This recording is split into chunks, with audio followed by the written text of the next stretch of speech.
അപ്പോൾ നമ്മുടെ Godzilla x Kong new empire എന്ന പടം റിലീസ് ചെയ്യാൻ പോവുകയാണ്. ഈ പടത്തിൽ തന്നെ ഒരു മെയിൻ വില്ലനായി വരാൻ പോകുന്നത് നമ്മുടെ സ്കാർക്കിങ് ആണ്. അതേപോലെ തന്നെ സ്കാർക്കിങ്ങിൻ്റെ കൺട്രോളിൽ മറ്റൊരു ടൈറ്റൻ കൂടെ അപ്പിയർ ചെയ്യാൻ പോവുകയാണ്. അതാണ് ഷീമോ. ഇപ്പോൾ എല്ലാ യൂട്യൂബേഴ്സും ഈ ഷീമോയുടെ കൂടെയാണ്. അപ്പോൾ എല്ലാ യൂട്യൂബേഴ്സും വീഡിയോ ചെയ്യുമ്പോൾ നമ്മളൊരു വീഡിയോ ഇടണ്ടേ? അതുകൊണ്ടാണ് ഈ വീഡിയോ. അപ്പം ഞാൻ പറഞ്ഞ് കൊളാക്കുന്നില്ല. അപ്പോൾ നമുക്ക് വേഗം വീഡിയോയിലേക്ക് പോവാം.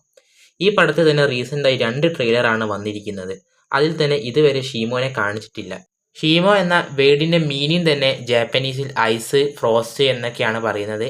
ഈ ഷീമോ ടൈറ്റന് ഒരു ഐസ് ബേസ്ഡ് ആയുള്ള ടൈറ്റൻ ആണ്. ഈ ഷീമോ തന്നെ ലുക്ക് തന്നെ ഒരു ഐസ് പോലെ ഉണ്ടാകും. ഫുള്ളായിട്ടൊരു വൈറ്റ് കളറിലാണ് ഈ ഷീമോയെ അപ്പിയർ ചെയ്യാൻ പോകുന്നത്. ഗോഡ്സില്ലയെ പോലെ തന്നെയായിരിക്കും, പക്ഷേ ചെറിയ ചെറിയ വ്യത്യാസങ്ങൾ ഉണ്ടാകുന്നതാണ് പറയുന്നത്. ഗോഡ്സില്ലയുടെ ഡോർസൽ പ്ലേറ്റ് പോലെ തന്നെ ഈ ഷീമോയ്ക്ക് പുറത്ത് ഒരു ക്രിസ്റ്റൽ പോലുള്ള പ്ലേറ്റ് ഉണ്ടാകുന്നതാണ് പറയുന്നത്.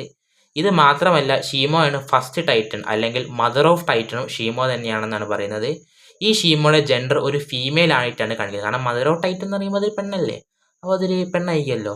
പിന്നെ ഈ ഷീമോ ശരിക്കും ഒരു ഈവൽ ടൈറ്റൻ ആണോ എന്ന് ചോദിച്ചിട്ടുണ്ടെങ്കിൽ സത്യത്തിൽ ഒരു ഷീമോ ഒരു ഗുഡ് ടൈറ്റൻ ആണ്.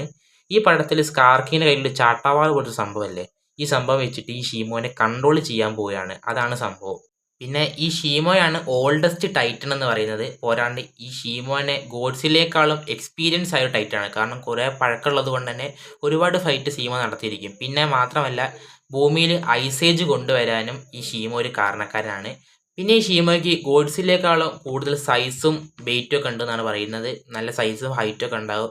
പിന്നെ Godzilla the king of monster എന്ന് പറഞ്ഞ മൂവിയില്ലേ, അതിൽ കിങ് ഹിഡോറേനെ ഐസിലാക്കിയത് തന്നെ ഈ ഷീമോയാണെന്ന് പറയുന്നത്. കാരണം ഈ കിങ് ഹിഡോറ എന്ന് പറയുന്നത് ഒരു ഏലിയൻ ബേസ്ഡ് ടൈറ്റൻ ആണ്. അതുകൊണ്ട് തന്നെ ഇതൊരു ഭൂമിയെ അറ്റാക്ക് ചെയ്യുന്നത് കൊണ്ടായിരിക്കാം ഷീമോ അതിനെ ഐസിലാക്കിയതാണ് പറയുന്നത്. പിന്നെ ഈ ഷീമോയ്ക്ക് സ്ട്രെങ്ത്, സ്പീഡ്, ഡ്യൂറബിലിറ്റി ഒക്കെ ഗോഡ്സിലേക്കാട്ടും വളരെ അധികമാണ്.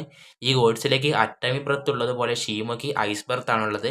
ഇതിപ്പോൾ എത്ര വലിയ പവർഫുൾ ടൈറ്റൻ ആയാലും ഈ ഷീമോൻ്റെ ഐസ് ബർത്ത് കാരണം ഇത് ഫ്രീസായി പോകുന്നൊക്കെയാണ് ഇവർ പറയുന്നത്. ഈ ഷീമയ്ക്ക് എർത്തിൻ്റെ വെതർ തന്നെ കൺട്രോൾ ചെയ്തിട്ട് ആ പഴയ ഐസേജിലേക്ക് കൊണ്ടുപോകാൻ സാധിക്കുന്ന വരെയാണ് പറയുന്നത്. ഇപ്പോൾ ഇതൊക്കെയാണ് ഷീമോനെ പറ്റി ഇപ്പോൾ കിട്ടിയ ഇൻഫർമേഷൻ എന്നൊക്കെ പറയുന്നത്. ഈ വലിയ ഷീമോൻ്റെ മുന്നിൽ ഈ ഗോഡ്സിലേയും കോങ് എന്ത് ചെയ്യാൻ പറ്റുമെന്നൊക്കെ നമുക്ക് പടമിറങ്ങിയിട്ട് കാണാം. അപ്പോൾ ഇനി മിസ് ചെയ്യേണ്ട, എല്ലാവരും പടമൊക്കെ പോയി ഇന്ന് കാണുക. പിന്നെ ഇപ്പം എന്താ പറയാനുള്ളത്, ഞാൻ പറയുന്നത് ഇവിടെ മിസ്സായി പോയിട്ട് നിങ്ങൾ കമൻറ്റ് ബോക്സിലൊക്കെ ഒന്ന് പറയുക. അപ്പോൾ നമുക്ക് അടുത്ത വീഡിയോ ആയിട്ട് കാണുന്നത്. ബൈ. പിന്നെ ലൈക്ക് ചെയ്യാൻ മറക്കല്ലേ.